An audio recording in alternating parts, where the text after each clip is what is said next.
हमने ये भी देखा जिस तरह से युद्ध के माफिक बंगाल चुनाव लड़ा गया, और हम कल देख रहे थे अभिषेक बनर्जी को कहना पड़ा कि अब दो ही चीज बची, युद्धपोत तो और दूसरा जो है राफेल भेज दीजिए यहाँ पर।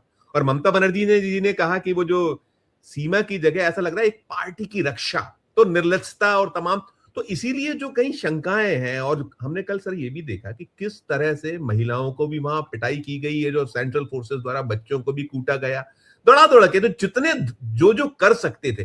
तो ऐसे में जो शंकाएं हैं कि कहीं कोई जो ये जो साम नाम दंड भेद, तो वो कहीं वो सब चीजें कहीं ऐसा तो नहीं है। तो ममता जी ने तो भरपूर लड़ा है और वो पूरी ताकत से लड़ी है, सारा कुछ है। तो हम लोग जो बार बार देखते हैं ग्राउंड और जो ईवीएम जब काउंटिंग के बटन दबते हैं, तो वो क्या सतर्कता है या क्या आप उसको लेकर क्या सोच रहे हैं, क्या आपको एक आपका उस पर नोट होगा? देखिए, एक तो ये है, मैंने चुनाव कराए भी हैं एक आईएएस ऑफिसर के नाते, डिस्ट्रिक्ट मैजिस्ट्रेट के नाते, और चुनाव लड़ा भी है। इलेक्शन कमीशन का जो ऑब्जर्वर आता है, चाहे वो जनरल ऑब्जर्वर हो, चाहे पुलिस का पदाधिकारी हो, चाहे वो खर्च ब्यौरे वगैरह का ऑब्जर्वर हो, उनकी एक सीमित भूमिका होती है। ये एक क्या उसको बोलते हैं, सिंघम सिंघम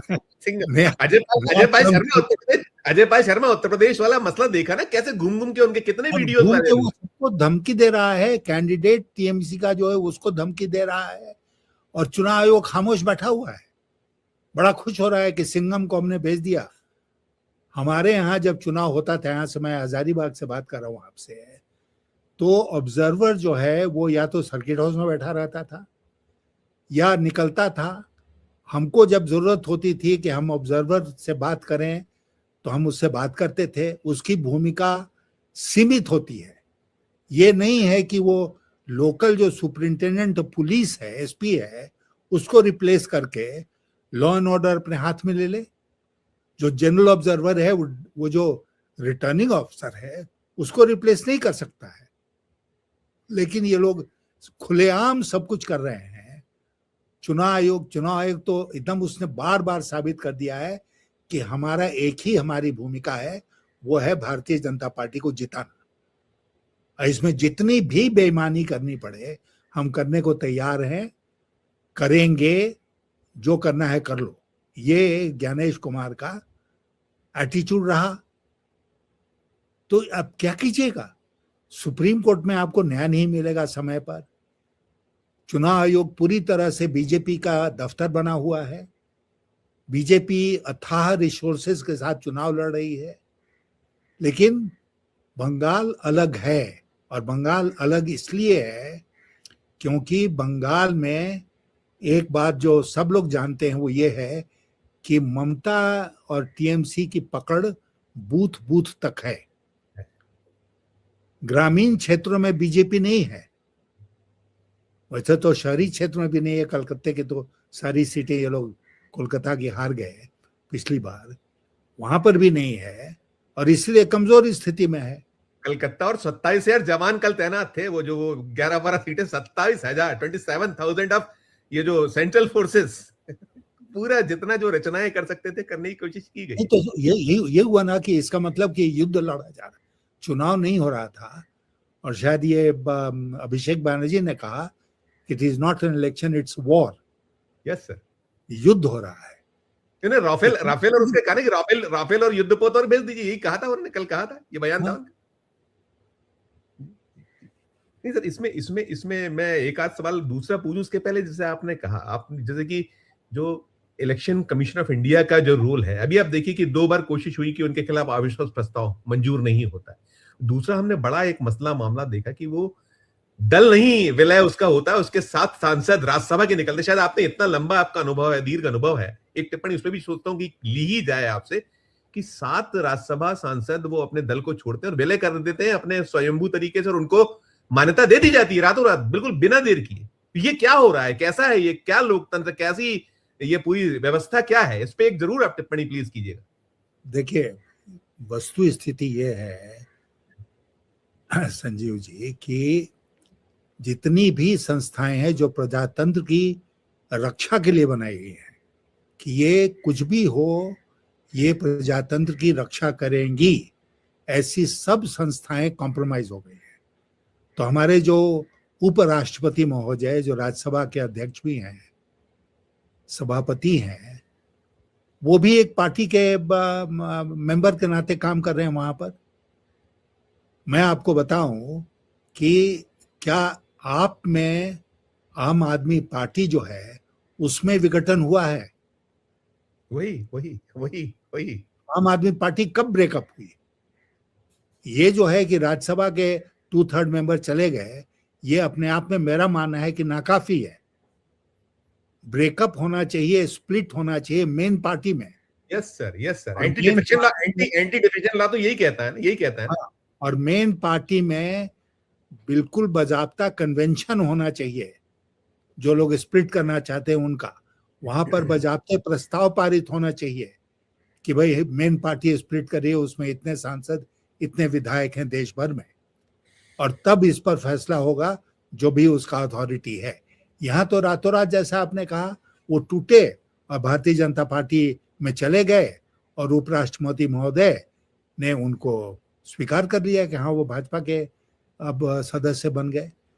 तो संविधान की जितनी संस्थाएं हैं वो संविधान की रक्षा करने के बदले उनको तहस नहस करने पर लगी हुई हैं।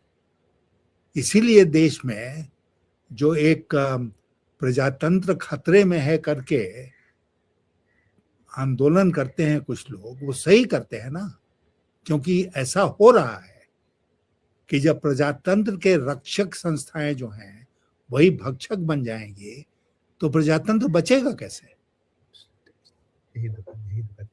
मैं सर पुनः लौटता हूँ, ये जो आपने कहा हम एग्जिट पोल नहीं, एग्जिट पोल का इंतजार करेंगे, 4 तारीख का इंतजार करेंगे। लेकिन जैसे जो एक्सेस माय इंडिया ने जो कहा है तमिलनाडु को लेकर कि वहां जो विजय की जो पार्टी है टीवीके, उसको वो कह रहे हैं 98 to 120। क्या भरोसा है इस पे कुछ? हालांकि वहां भी जिस तरीके से बम्पर वोटिंग हुआ है, वो भी वहां भी एसआईआर में नाम बहुत काटे गए।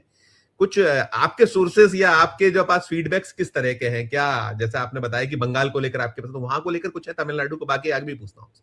नहीं, टीवी के विजय की पार्टी को कुछ सीटें वहां मिलेंगी नहीं, लेकिन ऐसा जो 98 to 120 ये कुछ क्या, ये बिल्कुल गलत है। वहां डीएमके जमी हुई है, अन्ना डीएमके, बीजेपी के वहां कोई औकात नहीं है। इसलिए हमको आश्चर्य नहीं होगा अगर टीवी के मेन विपक्षी पार्टी बन जाए वहां पर बात इस बात पर अटकी है कि भाजपा को कितनी सीटें मिलेंगी। एक आध 2 10 5 सीटें मिल जाएं तो बहुत, भाजपा उसको कहे कि हम जीत गए। लेकिन मेरे मन में कोई भी शक नहीं है कि सारे प्रयासों के बावजूद डीएमके वापस लौट रहा है तमिलनाडु में। इन्होंने जो वो महिला आरक्षण बिल, ये शायद फाउल हो गया ऐसा लगता है। स्टालिन ने तो उसको बहुत तरीके से वहां पूरा वो किया, और साथ में जो भाषा वाला है वो भी सब कुछ किया। कुछ चीजें मिसमैच हो गई है शायद बीजेपी से। नहीं,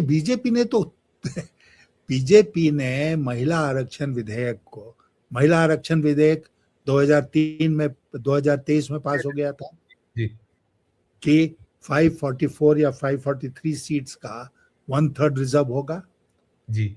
ये लोग तो इतने नादान है, मैं कहूंगा भाजपा वाले आज के ना कि इन्होंने उसका एक अमेंडमेंट बिल लाया, और अमेंडमेंट बिल जो लाया उसके प्रीवियस नाइट को इन्होंने रियलाइज किया कि जिस बिल को हम अमेंड कर रहे हैं वो बिल तो नोटिफाई ही नहीं हुआ। जी जी जी। माने वो आया ही नहीं। चतुरता में मूर्खता जो होती है ना शामिल होती है, दिखाने के चक्कर में मूर्ख आदमी और मूर्खता कर जाता है। हाँ, तो इसलिए राताराती उसको इन्होंने नोटिफाई किया और फिर उसका अमेंडमेंट बिल लाया। जितने यहाँ पर जितने लोग हैं, पार्टियां हैं, और खास करके लोकसभा में, वो सब कह रहे हैं कि भाई 543 का 1/3 कर लो रिजर्व, जैसे उस बिल में था। वो भी बिल आप ही ने लाया था, सर्वसम्मति से पारित हुआ। लेकिन इस बिल में आप धोखेबाजी कर रहे थे, क्योंकि इसके साथ परिसीमन का बिल भी आपने जोड़ दिया था, तो नहीं स्वीकार हुआ। सरकार की हार हो गई। लेकिन सरकार की मंशा क्या थी?